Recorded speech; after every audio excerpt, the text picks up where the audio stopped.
کہتی ہے بیٹا یہ شہد ہے، یہ دیکھ یہ شہد ہے، یہ کھجور کھا لے۔ بیٹا کھا لیتا ہے، شہد کے بہانے اس کڑوی گولی کو نگل بھی لیتا ہے۔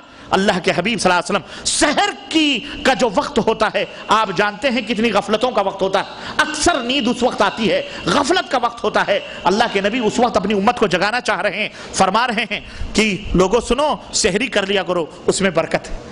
تو برکت کی لالچ میں لالچ دے رہے ہیں، کیا ہے اس میں؟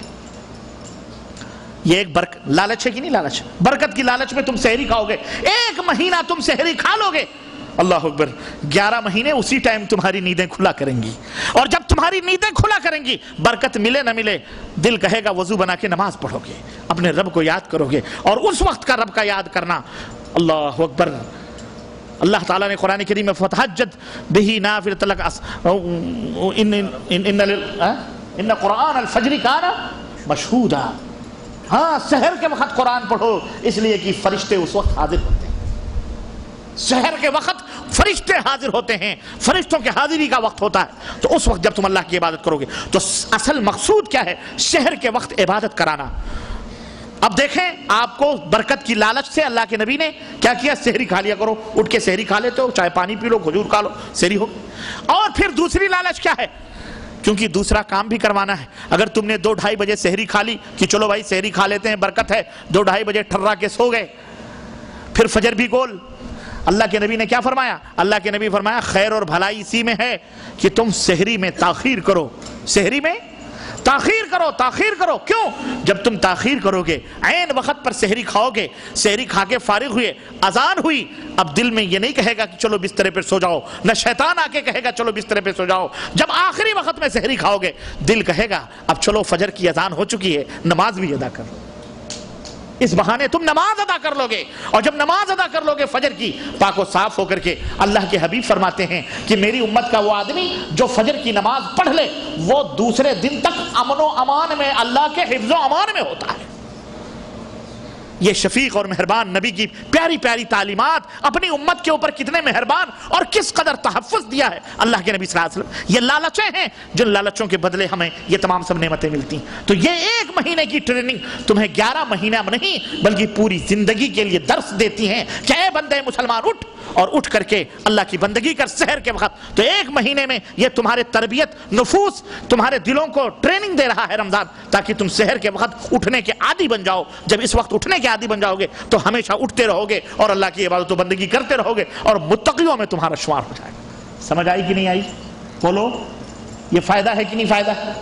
اور بہت سارے فائدے ہیں۔ بہرحال میں انہی چند باتوں پر اپنی باتیں ختم کرتے ہوئے اللہ تعالیٰ سے دعا کرتا ہوں کہ اللہ تعالیٰ ہمیں اور آپ کو، ہر مسلمان کو رمضان المبارک کے اس مہینے میں اپنا مطلوب مسلمان بننے کی توفیق عطا فرمائے، اور ہمارے گناہوں کو معاف فرمائے، اور ہمارے قیام اور ہمارے صیام کو قبول فرمائے، ہمارے بچوں، ہمارے عورتوں، ہمارے گھر، ہمارے بار سب کی حفاظت فرمائے۔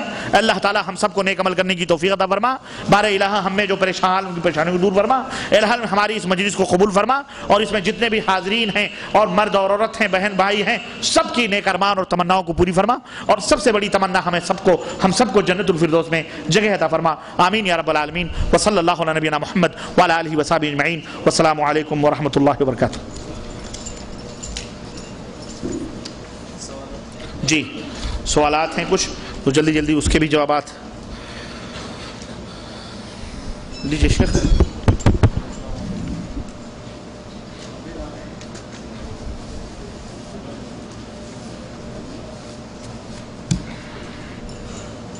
ادھر آ جاتے تو تاکہ سوال پڑھنے میں آپ کو آسانی۔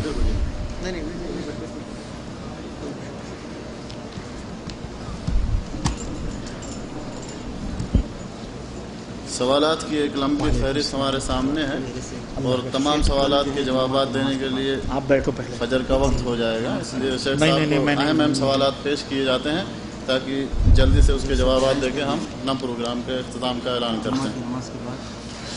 کر دو آپ کر دو، چلو نہیں آپ شیخ سے کروا دیں۔ جمعہ نماز کے بعد یہ خادم حرمین شریفین میں دمام مسجد میں ان کا بیان رہے گا جمعہ کی نماز کے بعد۔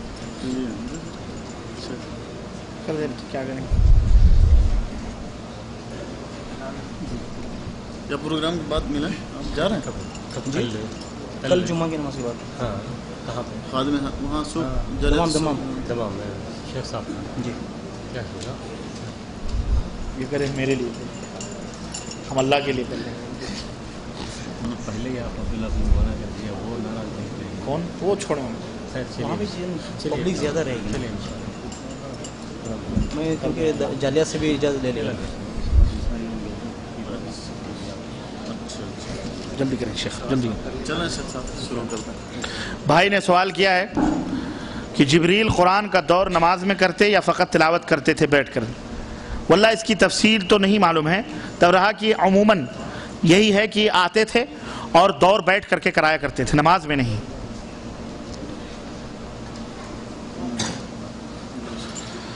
کیا درود تاج، گنج العرش اور عہد نامہ پڑھ سکتے ہیں یا نہیں؟ اس کے اوپر اعوذ باللہ پڑھا کیجئے. اس کے اوپر کیا پڑھا کیجئے؟ اعوذ باللہ لا حول ولا قوت الا باللہ. جنت کے خزانوں کا سب سے بڑا خزانہ اللہ کے رسول صلی اللہ علیہ وسلم نے فرمایا لا حول ولا قوت الا باللہ. یہ جنت کے خزانوں میں سے ایک خزانہ، اس کو پڑھا کریں. یہ درود تاج، یہ گنج العرش، یہ سب خرافات اور یہودیوں کے بنائے ہوئے ہیں، یہ مسلمانوں کے نہیں بنائے ہوئے ہیں. اور یہ ذکر اللہ نہیں ہے. اللہ آپ کو خیر دے، یہ ذکر اللہ نہیں ہے.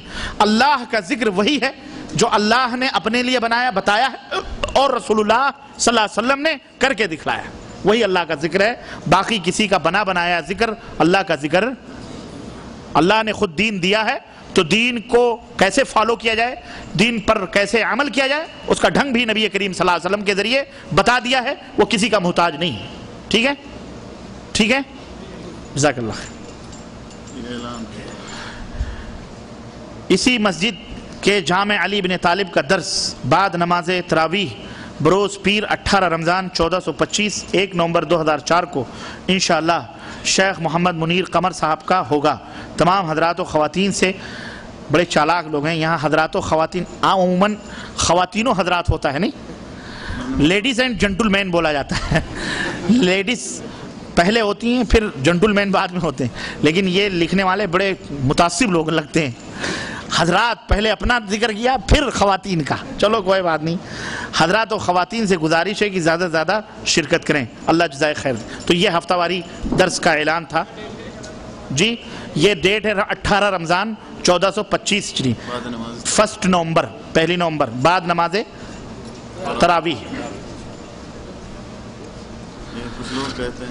کچھ لوگ کہتے ہیں کہ تراویح جماعت کے ساتھ پڑھنا قرآن اور سنت کے حساب سے ثابت نہیں ہوتا ہے، یہ سچ ہے کیا؟ نہیں، یہ غلط ہے، کیونکہ اللہ کے رسول صلی اللہ علیہ وسلم نے 3 دن جماعت کے ساتھ اپنے صحابہ کو مسجد نبوی میں قیام اللیل، صلاۃ اللیل، تہجد، یہ تینوں کا نام ایک ہی.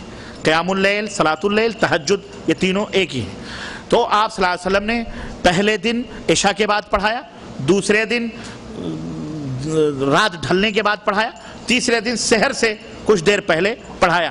اور آپ صلی اللہ علیہ وسلم نے جماعت کے ساتھ پڑھایا. اور اس کے بعد چوتھے دن آپ نہیں نکلے تو بعد میں نکلے. تو صحابہ کرام نے پوچھا کیا بات ہے؟ تو آپ صلی اللہ علیہ وسلم نے فرمایا کہ میں ڈرا تم لوگوں کے ذوق اور شوق کو دیکھ کر کہ کہیں یہ نماز اللہ تعالیٰ تمہارے اوپر فرض نہ کر دے تو تم اسے ادا نہ کر سکو، اس لیے اپنے اپنے پڑھ لیا کرو، اپنا اپنا، اس لیے میں باہر نہیں نکلا. تو چونکہ اس وقت وحی کا سلسلہ جاری تھا، فرض ہونے کا خطرہ تھا، اللہ کے رسول صلی اللہ علیہ وسلم نے اس کو بند کر. لیکن جماعت سے پڑھی اور آپ صلی اللہ علیہ وسلم نے تینوں اوقات میں پڑھائی. امت کے لیے تینوں اصول ہیں، عشاء کے بعد پڑھ لو، 12 بجے کے بعد پڑھ لو، سحر سے پہلے پڑھ لو، تینوں جائز ہے. ٹھیک ہے، آپ کی مرضی ہے، آپ کی سہولت ہے، سہولت کے لیے یہ آپ کے لیے جائز قرار دی گئی. تب رہا بعد میں جب صحابہ کا دور آیا، ابو بکر کے ہاں بھی لوگ 10 آدمی لے کے ادھر پڑھ لیتے تھے، 10 آدمی لے کے ادھر پڑھ لیتے تھے. جماعت سے 10 آدمی اپنے اپنے حافظ کو متعین کر کے ادھر کوئی پڑھ رہا ہے کوئی ادھر پڑھ رہا ہے. حضرت عمر بن خطاب کا دور آیا تو بھی یہی تھا کہ لوگ جماعت سے ادھر ادھر پڑھا کرتے تھے. بعد میں جب حضرت عمر بن خطاب نے دیکھا کہ کچھ لوگ اس کے پیچھے کھڑے ہیں، کچھ لوگ ادھر کھڑے ہیں، کچھ لوگ یہ کیا طریقہ، تو حضرت کعب ابن حضرت تمیم داری اور کعب ابن مالک کو اللہ کے رسول حضرت عمر بن خطاب نے کہا تم دونوں مدینے کے امام مقرر کیے جاتے ہو اور تمہارے دونوں کے پیچھے لوگ جماعت کے ساتھ ادا کریں گے.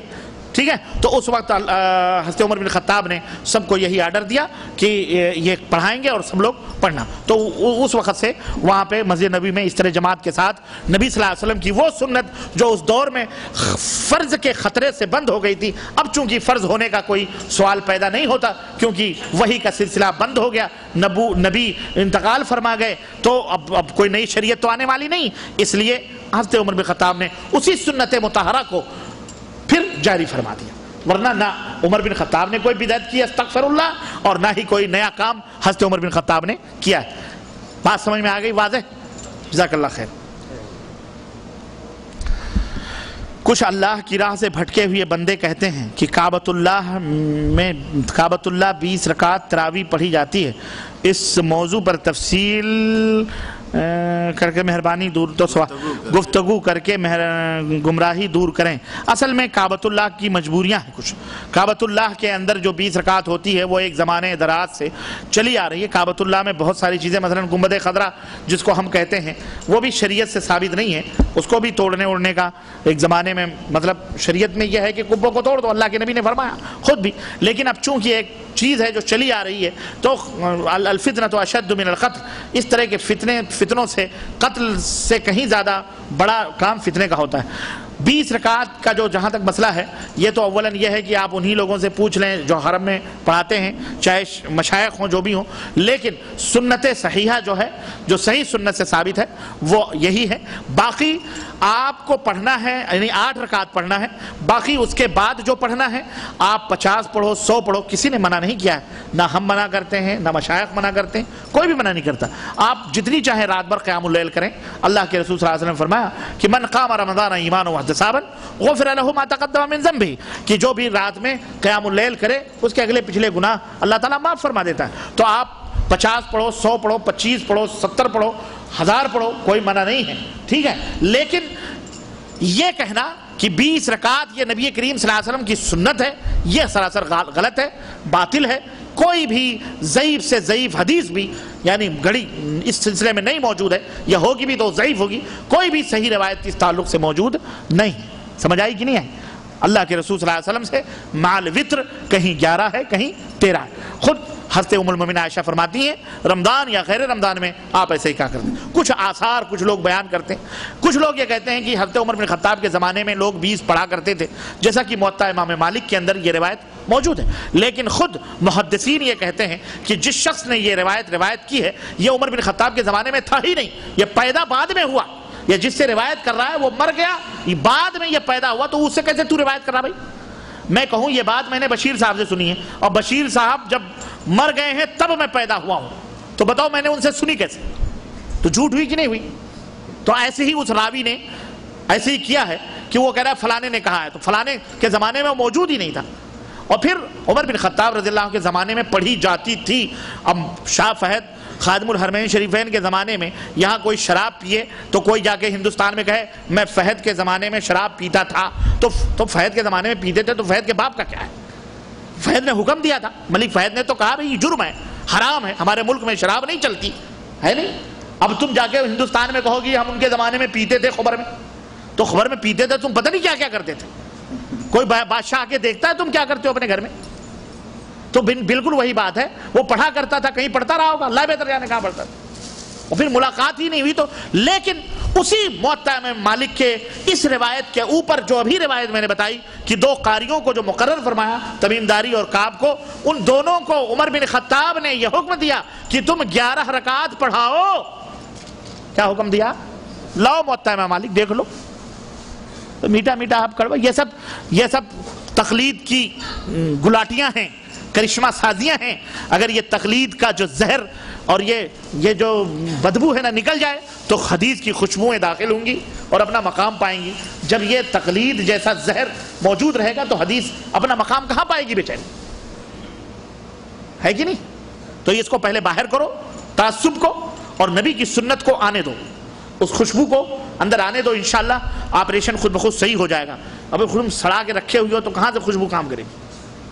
اللہ ہدایت عطا فرمائے. جی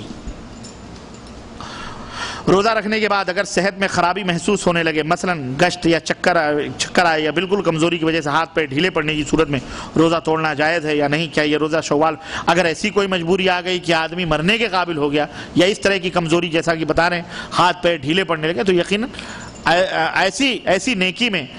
ایسی نیکی اللہ کو مطلوب ہی نہیں ہے جس میں آدمی اپنی جان دے، سمجھ رہے ہیں؟ تو روزہ توڑ دینا چاہیے اور آدمی کو اس